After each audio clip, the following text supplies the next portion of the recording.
امام شافعی فرماتے ہیں جن گھروں میں لوگ فجر کی نماز کے وقت سوئے ہوتے ہیں ان گھروں میں رزق نہیں آتا۔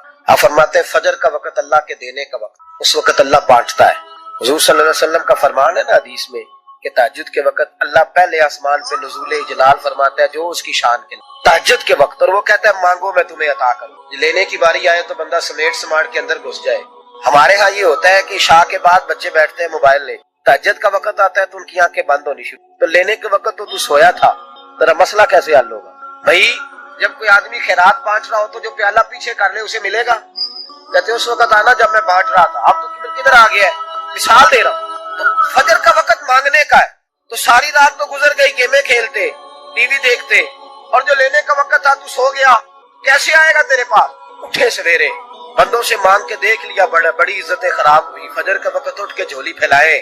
میرے رسول پاک علیہ السلام فرماتے ہیں، رب فرماتے ہیں جب بندے میرے آگے جھولی پھیلاتے ہیں مجھے شرم آتی ہے، کیسے خالی واپس؟ سورہ طلاق 2-3 نمبر آیت کی یارجہ کی تلاوت کریں۔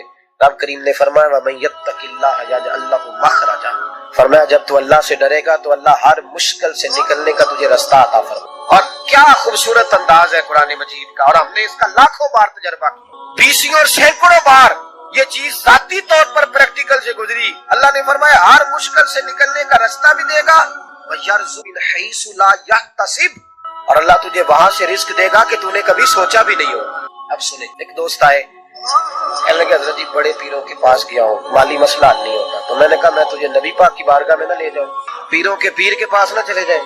میں نے کہا سن تیرا مالی مسئلہ حضور حل کر دے۔ مشکات میں حدیث ہے، ایک صحابی نے کہا حضور غربت ہے، فرمایا روز رات کو سورت واقعہ پڑھ، تیرے گھر میں فاقہ نہیں آئے گا۔ تو یار بتاؤ جب نبی پاک نے کہہ دیا نہیں آئے گا تو آئے گا، حضور نے کہہ دیا نہیں آئے گا تو آئے گا، اللہ اکبر، آ ہی نہیں سکتا، تو وہ والا وظیفہ پڑھ جو مصطفیٰ کریم نے بتایا ہے۔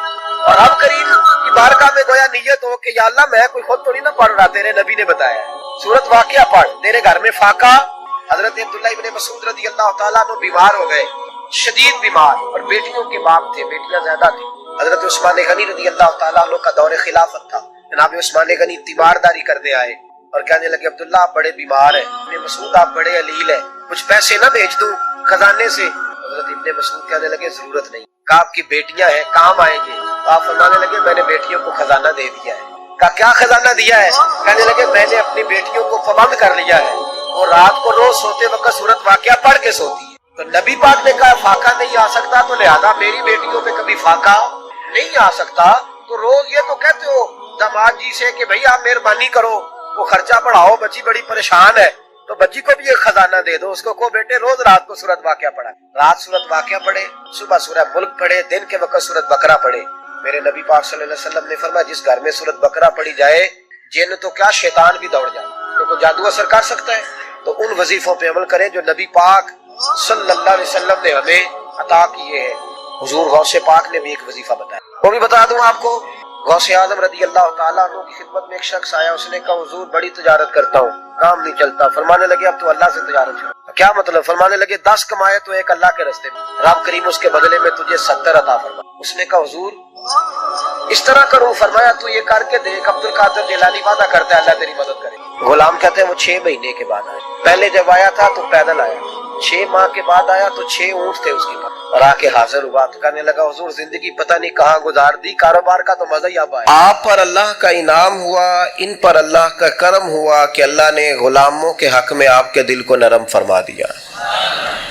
میں نے دیکھا ہے نرم دل آدمی بعض اوقات کچھ نقصان بھی اٹھاتا ہے، دھوکے بھی کھاتا ہے، سیاست کا شکار بھی ہوتا ہے، لوگ اسے استعمال بھی کرتے ہیں۔ نرم جو ہوا، لوگوں کا خیال ہوتا ہے کہ دیکھا میں نے کس طرح سے اس کو بنا لیا ہے اور کس طرح سے میں نے کام لے لیا ہے۔ نبی کریم صلی اللہ تعالیٰ علیہ وسلم نے فرمایا مومن نرم دل ہوتا ہے۔ لوگ اسے بیوقوف سمجھ لیتے ہیں، وہ بیوقوف نہیں ہوتا، پتہ اسے سارا ہوتا ہے، عقل اسے ساری ہوتی ہے، باتوں کو سمجھ رہا ہوتا ہے، لیکن چونکہ نرم دل ہوتا ہے تو اس نرم دلی کی وجہ سے لوگ سمجھتے ہیں شاید اسے پتہ نہیں، اسے پتہ سارا ہی ہے۔ اٹ سٹ تے پکڑا کوار گندا لسی اور بھی بوٹیاں جان میں، خبر ہے، پتہ ہے، علم ہے، جانتے ہیں، کیا کریں مزاج نرم ہے۔ ورنہ حضور علیہ الصلوۃ والسلام فرماتے مومن تو اس طرح ہوتا ہے جس طرح اس کے ناک میں نکیل ہے، جیسے اونٹ کے ناک میں نکیل ہوتی ہے، جہاں بٹھاؤ بیٹھ جاتا ہے۔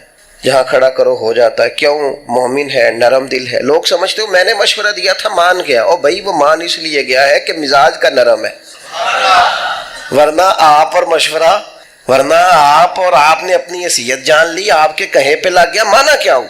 وہ تو مزاج میں نرمی ہے، طبیعت میں نرمی ہے. آپ یقین کریں کچھ لوگوں کو 1.5 منٹ میں یاد کرایا جا سکتا ہے کہ آپ کیا کہہ رہے ہیں، انہیں سمجھایا جا سکتا ہے، انہیں 1 منٹ میں بتایا جا سکتا ہے کہ آپ چالاکی کر رہے ہیں، آپ تیزی دکھا رہے ہیں، آپ کی حیثیت کیا ہے. لیکن کیوں نہیں ایسا ہو سکتا کہ اللہ نے کامل مومن بنایا ہوتا ہے. بعض لوگ ان کے مزاج میں نرمی ہوتی ہے، اللہ کی عطا ہوتی ہے، سب پتہ ہوتا ہے، لیکن وہ جانتے بوجھتے ہوئے اگر چشم پوشی کریں، پردہ پوشی کریں، تو یہ تیری چالاکی کا کمال نہیں، یہ ان کے ایمان کا نتیجہ ہے کہ وہ اپنی نرمی کی وجہ سے. حضرت عبداللہ ابن عمر رضی اللہ تعالیٰ عنہ کا جو غلام نفل زیادہ پڑھنے لگ جاتا نہ عبادت زیادہ کرتا، تو حضرت عبداللہ ابن عمر اسے آزاد کر دیتے.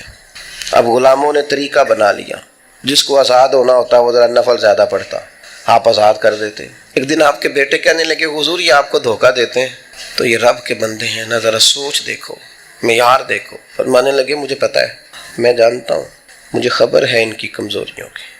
تو حضور پھر آپ کو پتہ ہے کہ یہ دکھانے کے لیے کچھ دن نفل پڑھتے ہیں اور بعد میں چھوڑ جاتے ہیں تاکہ آپ سے وہ انعام لے لیں، آزاد ہو جائیں. فرمایا مجھے پتہ ہے. تو حضور پھر فرمایا رب کے نام پہ دھوکہ دیتے ہیں نا، ہم تیار ہیں دھوکہ کھانے کے لیے. کوئی تیرے نام پہ دھوکہ دے نا تو تیار ہیں.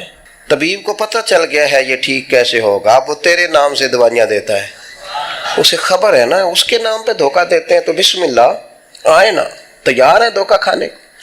تو میرے عزیز مزاج کی نرمی، اس کے لہجے کا خوبصورت ہونا بتاتا ہے کہ وہ بیچارہ نرم دل ہے. وہ انکار ہی نہیں. جو کسی نے کہا چلو ٹھیک ہے جی کوئی حرج نہیں. بڑے بڑے مناسب والے لوگ میں نے دیکھے ہیں مزاج کے نرم ہوتے ہیں، لوگ سمجھتے ہو دیکھو. میں بہت سارے دوستوں کو میں جانتا ہوں، ان کی آپ کبھی باتیں سنیں تو مدعی بھی خود، وکیل بھی خود اور جج بھی کہتے ہیں مجھے پتہ ہے میں آیا ہوں، اب آپ نے جواب میں یہ کہنا ہے اور نتیجہ یہ نکلنا ہے. آپ سے وہ ملیں گے تو آپ کو کچھ کہنا ہی نہیں پڑے گا، انہیں سارا ہی پتہ ہے، لیکن رہ سب سے پیچھے گئے ہیں کیونکہ چالاک ہے، نرم دل نہیں. اس کی بارگاہ میں مقام کس کا ہے؟ نبی کریم نے فرمایا جو جنتی ہیں ان کے دل چڑیوں کی طرح نرم ہوتے ہیں. یہ جنتیوں کی علامت ہے. فرمایا جنت میں اکثر بھولے بھالے لوگ جائیں گے، سیدھے سادے درویش لوگ، ان کے لیے جنت کے دروازے اور کیوار کھول دیے جائیں گے کیونکہ بھولے ہیں، نرم دل ہے، مزاج میں ٹھنڈک. ایسا نہیں کہ زمانے کی اتار چڑھاؤ کا پتہ نہیں، بس ویسے ہی سیاست دے جھگڑے اساں چھوڑ دیتے تے دولت دے جھگڑے اساں چھوڑ دیتے. یہ محبت دا جھگڑا ہے جڑا چھڑا کوئی نہیں سکتا. جھگڑ کے پیار کرنا ہے، اس سے یہ چھڑا کوئی نہیں سکتا. تو یاد رکھیں کہ مزاج میں نرمی لائیں. لیکن آج میں دیکھتا ہوں طبیعت میں نرمی نہیں لوگوں کے، احساس نام کی چیز نہیں. میرے سے میری زندگی شروع ہو کر میرے اوپر میری زندگی ختم ہوتی ہے.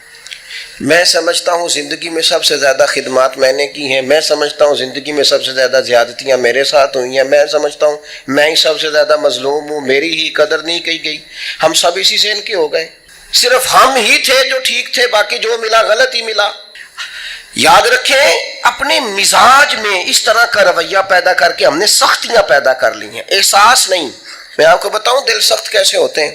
نبی پاک صلی اللہ تعالی علیہ وسلم نے فرمایا زیادہ نہ ہنسا کرو، زیادہ ہنسنے سے دل مردہ ہو جاتا ہے. زیادہ نہ ہنسا کرو، الجھے ہوئے لوگوں سے گریزہ نہ ہوا کر. حالات کی قبروں کے یہ کتبے بھی پڑھا کر، حالات کی قبروں کے یہ کتبے بھی پڑھا کر. ہر وقت کا ہنسنا تجھے برباد نہ کر دے. تنہائی کے لمحے ہوں تو کبھی رو بھی لیا کر. زیادہ نہیں ہنسنا. ساری قوم کو لگا نہیں دیا شغل میلے پہ. ہمارے بچے اکٹھے بیٹھ کے کیا کرتے ہیں؟ صرف ہنستے ہی تو ہیں. کون سی حکمت کی بات ہوتی ہے ہماری مجالس میں؟ کون سی تقوی کی بات ہوتی ہے؟ ساری زندگی شغل میلہ بنا لیا ہم نے. یہ دل سخت کرتا ہے ہنسنا. حضرت یحییٰ ابن معاذ فرماتے ہیں زیادہ روٹی نہ کھایا کرو، دل سخت ہو جائے گا، تمہاری طلب ہی صرف روٹی رہ جائے گی، کھانا ہی رہ جائے گا. حضرت عیسیٰ علیہ السلام فرمانے لگے زیادہ نہ بولا کرو، اپنے جملوں کو بے وقت نہ کرو، اپنے لفظوں کی قدر پہچانو. جو لوگ زیادہ بولتے ہیں ان کے دل سخت ہو جاتے ہیں. آپ کی باتیں تھوڑی ہوں، معنی خیز ہوں، حکمت امیز ہوں، تھوڑے جملے ہوں، جچی تلی نپی، شستہ شائستہ گفتگو ہو، وہ کیا کرے گی؟ وہ دل کو نرم کرے گی. لیکن بہت باتیں کرنا، بہت باتیں کرنا نتیجتاً انسان کے دل کو، یہ تو بدگمانیاں ہوتی ہیں نا، بدگمانیاں یہ دلوں کو سخت کر دیتی ہیں. ہم جو برا سوچتے ہیں نا، لوگوں کے بارے میں بری رائے رکھتے ہیں، تو آہستہ آہستہ ہم جس کے بارے میں برا سوچتے ہیں پھر اسے اپنا دشمن سمجھنے لگتے ہیں. ہمارا دل اس کے حق میں سخت ہونے لگتا ہے. حتیٰ کہ وہ آدمی مصیبت میں مشکل میں آئے تو معاذ اللہ ہمارے دل کو تسکین پہنچتی ہے کہ دیکھو نا ہمارا دشمن تھا، حالانکہ دشمن مرے تو خوشی نہ کریے، سجنا بھی تے مر جانا ہے، سجنا بھی تے مر جانا ہے، اڈیگر تے دین آیا ہے محمد، اوڑک نو ڈوب جانا ہے. میرے عزیز، یہ بہت بدگمانیاں، بہت. ایک پڑھا لکھا نوجوان ایک دن آیا اور ایم فل کر رہا ہے بچہ، تو وہ اماں نے باتیں اس طرح کی بتائی ہیں کہ وہ سارا ماحول ہی گڑبڑ کر دیا. وہ کہنے لگی جادو کرا کرا کے، تویز کرا کرا کے ہماری چچی نے اور ہماری فلاں نے اور ہمارے فلاں نے ہمیں آگے بڑھنے ہی نہیں دیا. پڑھا لکھا نوجوان ہے اور وہ یہیں تک الجھا ہوا ہے. کیا مذاق کرتے ہیں آپ؟ اس طرح بھی ہوتا ہے، اس طرح بھی قوم میں. اور وہ بیچارہ، یعنی چچی کو دشمن تھوڑی نہ ہوتی، چچا باپ کی جگہ ہوتا ہے، لیکن اس کا لہجہ اتنا غلط تھا اپنی چچی کے حق میں کہ وہ اس طرح کے پڑھے لکھے نوجوانوں کو یہ جملے زیب نہیں دیتے. ہمارا عجیب انداز ہے، ہم نے اپنے بچوں کے ذہن پکے کر دیے. تم نے بڑا آگے جانا تھا، تویزوں کی وجہ سے پیچھے رہ گئے. تو یہ جو جتنے لوگ چلے گئے انگریز ٹیکنالوجی بنا گئے اور کہاں سے کہاں پہنچ گئے، ان کو تویز ہی نہیں ملا میرا خیال ہے کوئی کرانے کے لیے. وہ نکل گئے آگے اور ان کو تویز ہوتے رہے. کیا مطلب آپ قوم کو کہاں کھڑا کرنا چاہتے؟ بدگمانیاں، دل سخت ایک دوسرے کے لیے. مہربانی کرے ذرا تھوڑا سا واپس آئیں اپنی اصل زندگی میں، جو اسلام نے سکھایا ہے اس پر غور کریں. یہ جو غیبت ہوتی ہے نا، چگلی سے بھی دل سخت ہوتا ہے. آپ کا خیال ہوتا ہے میں نے تو کچھ بھی نہیں کیا، کسی کے خلاف تھوڑی سی بات کی ہے.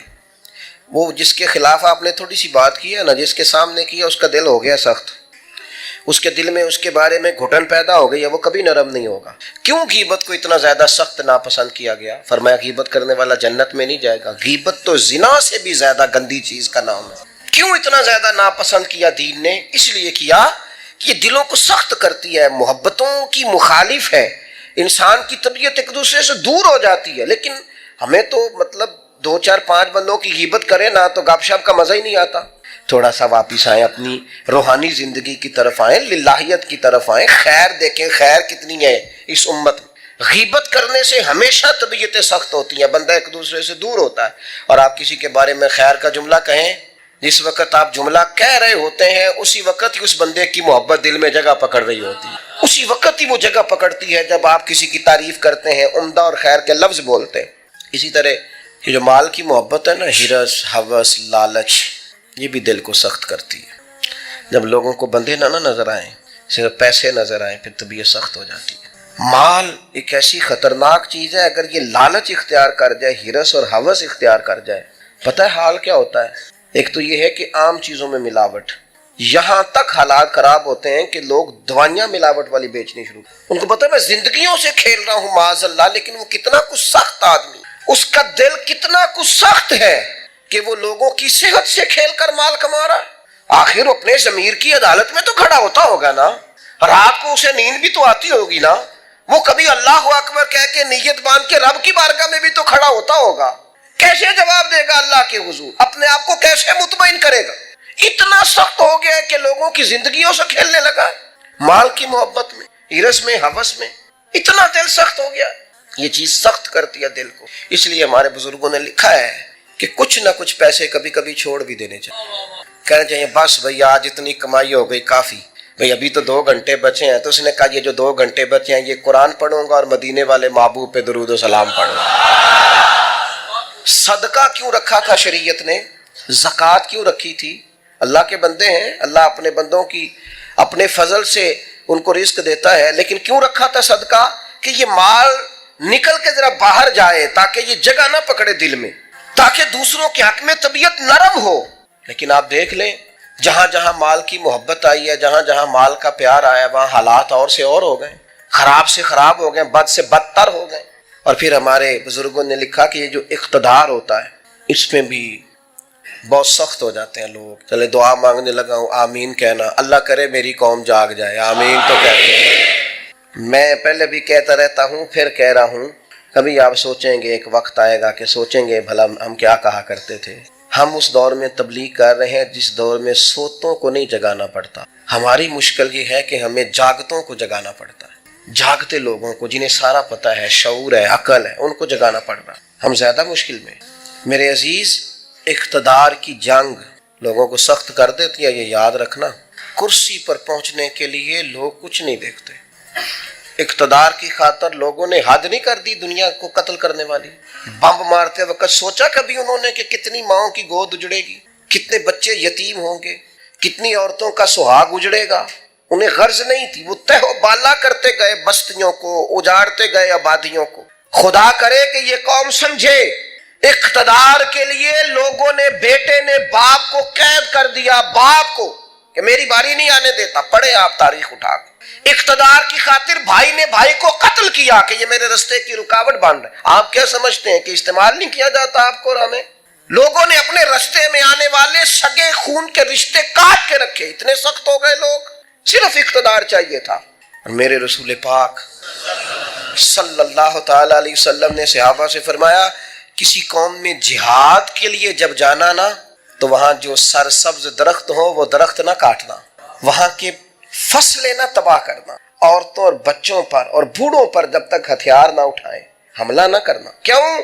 کہ اسلام جو جنگ کرتا ہے وہ جنگ بھی اللہ کے دین کی حکومت قائم کرنے کے لیے کرتا ہے. انسانوں کے اقتدار کی جنگ نہیں ہوتی کہ فلاں کو مسلط کرنا ہے تو فلاں کو مسلط کرنا. اقتدار کا مزاج ہی یہ ہے. حکومت ہی کر رہا تھا نا ہلاکو خان، ایک کرسی چاہیے تھی نا. تو دجلہ کی نہر کا اس نے یہ حال کر دیا تھا کہ لوگ جو وہاں جاتے تھے وہ کہتے تھے ہمیں لگتا تھا یہ پانی نہیں بہتا، خون بہتا ہے دریائے دجلہ. خون ہی خون، دریا اور نہر خون سے بھر گئی. اور انسان کی کھوپڑیاں کاٹ کے، یہ ہم نے بھی یہاں مینار بنایا ہے تو ایک ترتیب ہے کہ اتنا اونچا مینار چلا گیا. انسانوں کی کھوپڑیاں کاٹ کے اس نے کہا ان کا مینار بناؤ.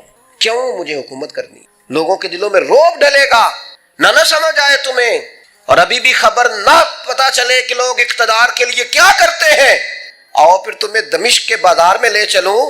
حسین ابن علی کا سر نور. آج اگر سب کو پتا ہے کہ یہ جنتی جوانوں کے سردار ہیں تو شمر کو نہیں پتا تھا، عبید اللہ ابن زیاد کو نہیں پتا تھا، یزید کو نہیں پتا تھا. لیکن حسین ابن علی کا سر انور نیزے کی نوک پہ چڑھ گیا اور دمشق کی گلیوں میں وہ پھرایا گیا. کیا چاہیے تمہیں؟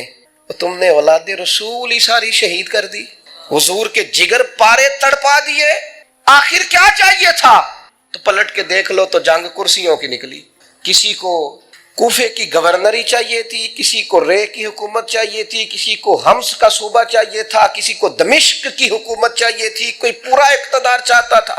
اقتدار کے اس نشے میں تو رسول اللہ کی اولاد آئے تو لوگ نہیں دیکھتے تو تیرے میرے بچوں کو دیکھیں گے، ہماری اولادوں کو دیکھیں گے.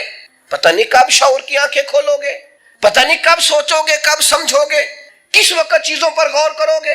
اقتدار کی جنگ میں تو وہ لوگ آئے نا جو رسول اللہ کے کندھوں پہ نظر آتے تھے تو لوگ انہیں بھی نیزوں کی نوک پہ کھڑا کر دیتے. اتنے سخت ہو جاتے. خدا را مزاج سمجھو، مزاج کیا ہے. لیکن وہ ہم پتہ نہیں کس خواب غفلت کا شکار ہیں. اللہ جانے کہاں جا کے آنکھ کھلے گی، اللہ جانے کہاں جا کے ہوش آئے گی، کہاں جا کے سمجھ آئے گی.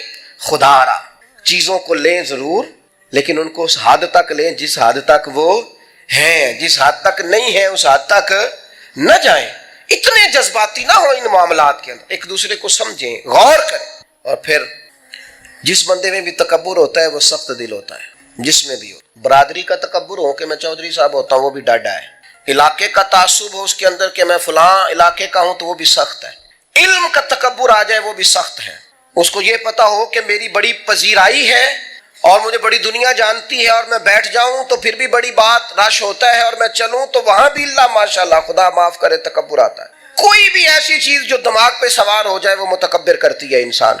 یہ چیزیں اپنے سے جیسے جیسے دور کریں گے ویسے ویسے عاجزی نصیب ہوگی، اور جیسے جیسے عاجزی نصیب ہوگی ویسے ویسے دل نرم ہوگا، اور جیسے جیسے دل نرم ہوگا رب کی مخلوق کا پیار بھی آئے گا، رسول اللہ کے دروازے کی گدائی بھی آئے گی.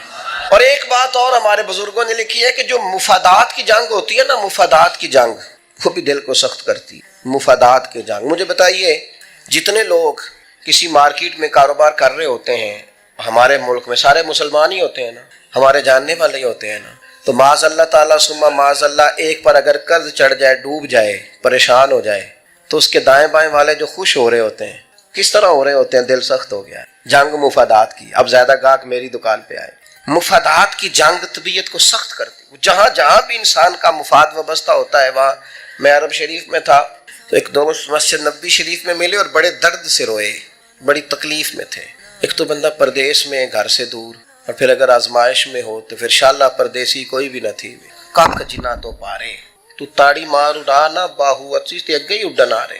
وہ کہنے لگے ہمارا سپروائزر لاہور کا ہے، پاکستانی ہے، مسلمان ہے، اپنا ہے، اور جس شخص کے پاس ہم کام کرتے ہیں وہ صرف اپنے آپ کو گڈ بک میں رکھنے کے لیے نا ہماری غیبتیں کرتا ہے۔ وہ جب کہتا ہے نا یہ 10-15 لوگ تیرے وفادار نہیں، تو اب جو مالک ہے عربی اس کی نظر میں وہ بھلا ہو جاتا ہے، کہتا ہے کچھ بھی ایسا نہیں ہے، لیکن یعنی اس کو ضرورت بھی نہیں۔ ہم مزدوری کا کام کرتے ہیں، وہ ظاہر آفیسر ہے ہمارا، اس نے مزدوری نہیں کرنی، وہ کیا کرتا ہے؟ وہ صرف اس کی گڈ بک میں نا اپنا تھوڑا سا نفع لینے کے لیے وہ سب مزدوروں کے ساتھ زیادتی کرواتا ہے۔